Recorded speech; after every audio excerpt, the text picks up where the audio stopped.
السلام علیکم ورحمۃ اللہ وبرکاتہ۔ وعلیکم السلام ورحمۃ اللہ۔ مفتی صاحب کچھ سوال تھے ویورز کے کمنٹ باکس میں پوچھے ہوئے، ان کے جوابات لینا تھے آپ سے۔ جی پہلے سوال مفتی صاحب افسرہ پوچھ رہے ہیں کہ نماز میں سورہ کوثر کے بعد سورہ اخلاص پڑھ سکتے ہیں؟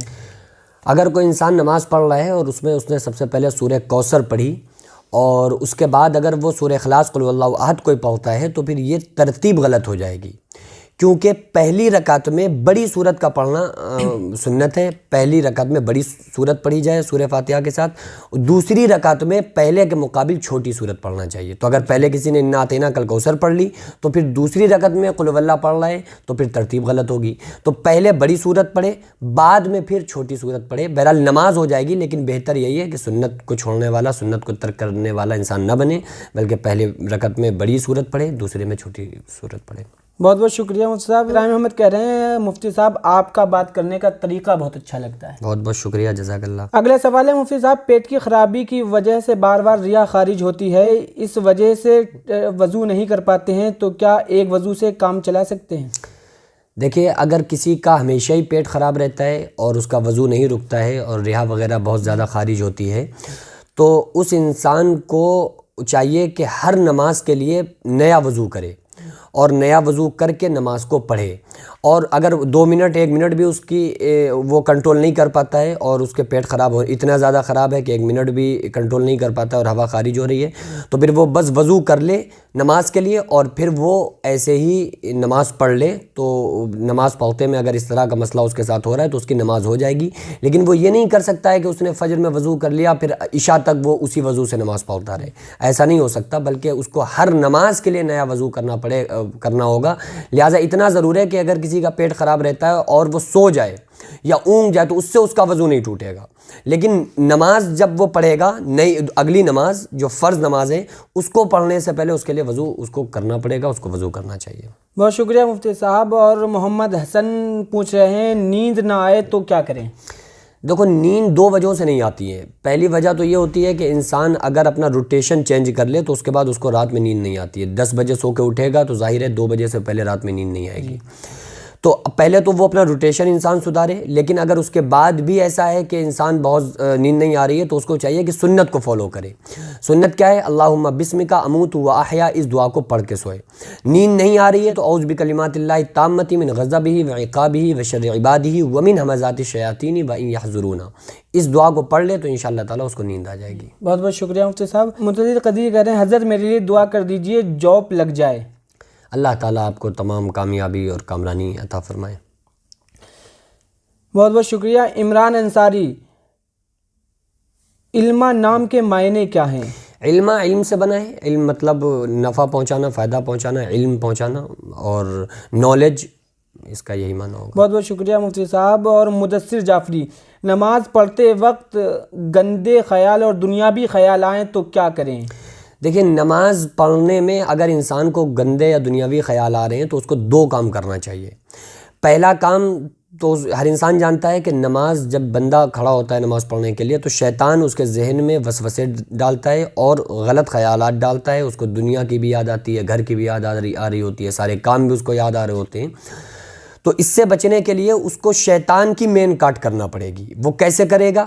کہ اگر کوئی انسان 2 رکعت پڑھنے میں 4 منٹ لگا رہا ہے اور اس کو ذہن میں خیال آ رہے ہیں تو وہ پھر 2 رکعت کو 8 منٹ میں پڑھنا شروع کر دے، یعنی اپنی نماز میں خشوع اور خضوع کے ساتھ نماز کو ادا کرے۔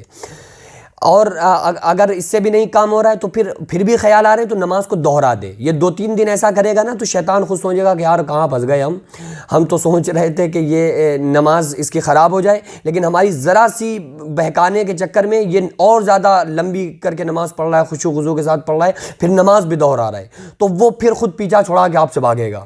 ٹھیک ہے۔ اور دوسرا یہ ہے کہ اگر کسی وقت کبھی اس طرح کا خیال آ جائے تو اعوذ من پڑھ کے بائیں جانب تھتکار دیں، تھوکنا نہیں ہے، بس تھتکار دیں تو انشاءاللہ تعالیٰ وہ جو وسوسے ہوں گے اس سے آپ بچ جائیں گے۔ بہت بہت شکریہ مفتی صاحب۔ اگلا سوال انوارہ فاطمہ پوچھیں، ڈلیوری ہونے کے بعد بنا نہائے نماز پڑھ سکتے ہیں؟ جب تک کہ پاک کی حاصل نہیں ہوگی، جب تک کہ طہارت حاصل نہیں کرے گی، نفاس وغیرہ کا جو خون ہے جب تک کہ وہ آتا رہے گا، وہ میکسیمم 40 دن آتا ہے، تو جب تک کہ وہ عورت نماز نہیں پڑھ سکتی۔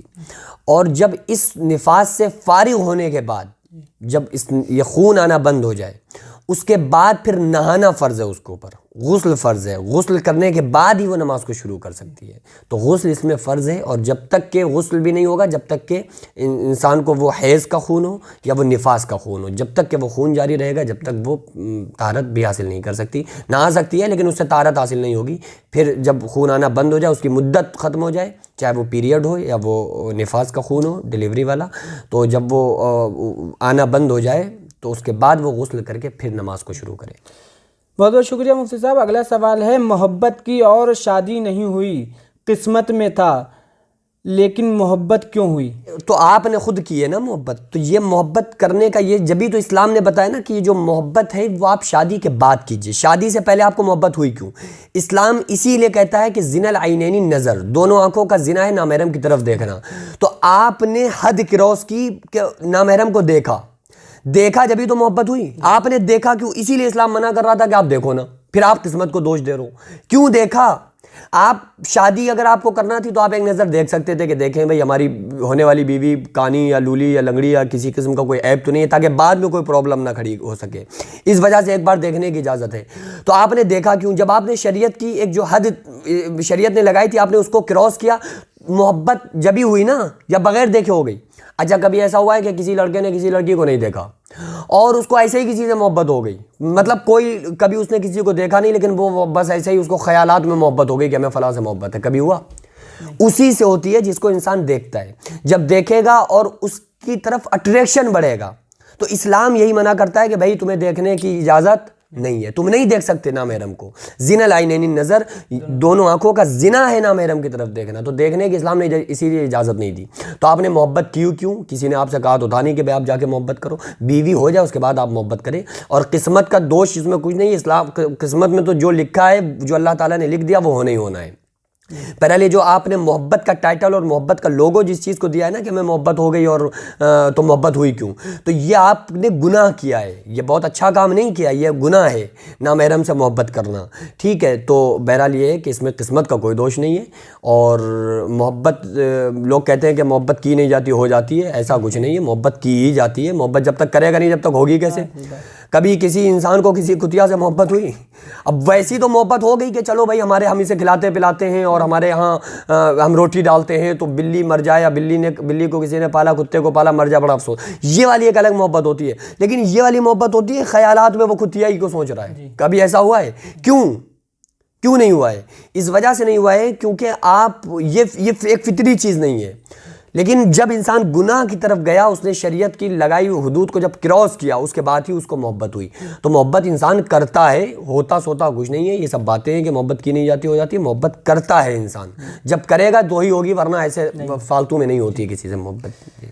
بہت بہت شکریہ مفتی صاحب. اگلا سوال مصطفیٰ رضا، پینٹ پہن کر نماز ہو جاتی ہے؟ پینٹ میں دیکھیے جو موری ہوتی ہے نا وہ بہت زیادہ ٹخنے کا کھلنا سنت ہے اور پھر اس کو فولڈ کرنا پڑتا ہے. تو فولڈ کرنا یہ مکروہ ہے. تو بہرحال اس عمل سے بھی بچنا چاہیے اور ٹخنوں کا کھولنا یہ بھی سنت ہے. بہرحال نماز ہو جائے گی، انسان کو ٹخنے بھی کھول لینا چاہیے.